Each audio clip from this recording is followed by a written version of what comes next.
जब एक बार एक घायल कुत्ता भगवान श्री राम के दरबार के बाहर बहुत भौंक रहा था, तब लक्ष्मण जी उस कुत्ते के पास आए और उससे पूछा कि तुम क्यों भौंक रहे हो, क्या परेशानी है तुम्हारी।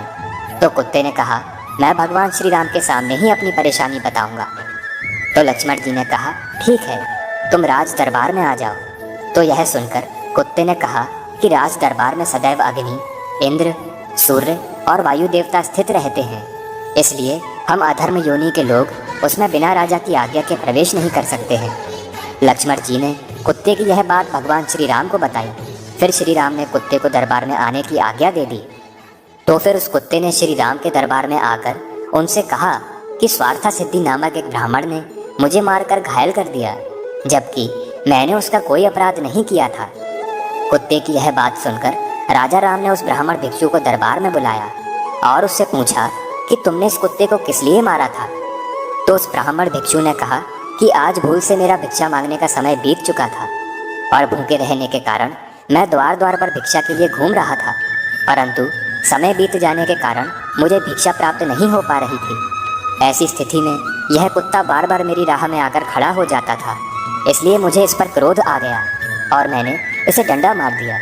मैंने यह अपराध किया है, इसलिए आप मुझे जो भी दंड देंगे मैं स्वीकार कर लूँगा। परंतु श्री राम समझ नहीं पा रहे थे कि इस ब्राह्मण भिक्षु को क्या सजा दी जाए, क्योंकि शास्त्रों के अनुसार किसी ब्राह्मण भिक्षु को शारीरिक दंड नहीं दिया जा सकता। श्री राम को इस प्रकार सोच में डूबा देख कुत्ते ने उनसे कहा, भगवान, आप इस ब्राह्मण भिक्षु को एक मठ का महंत बना दीजिए, यही इसके अपराध की सबसे बड़ी सजा होगी। भगवान श्री राम को कुत्ते की यह बात बहुत पसंद आई। फिर उन्होंने उस ब्राह्मण भिक्षु को मठ का महंत बना दिया। फिर सभी दरबारियों ने भगवान श्री राम से पूछा कि उस ब्राह्मण भिक्षु को एक मठ का महंत बनाकर उसे दंड दिया गया है या उसका सत्कार किया गया है। तो भगवान श्री राम ने सभी से कहा कि यह न्याय इस कुत्ते ने किया है, इसलिए आप सभी के इस प्रश्न का उत्तर भी यही देगा। फिर उस कुत्ते ने भगवान राम सहित सभी दरबारियों को बताया कि वह भी पिछले जन्म में एक मठ का महंत था और उसने बड़े न्यायपूर्वक मठ का सारा कामकाज संपन्न किया था, शुभ कर्मों में अनुचित रहकर पूजा किया करता था तथा देव संपत्ति की रक्षा करता हुआ समस्त प्राणियों की भलाई का कार्य किया करता था।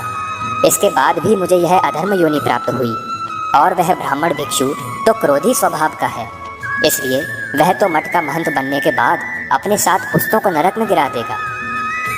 आशा करता हूँ कि आपको हमारी यह वीडियो अच्छी लगी होगी।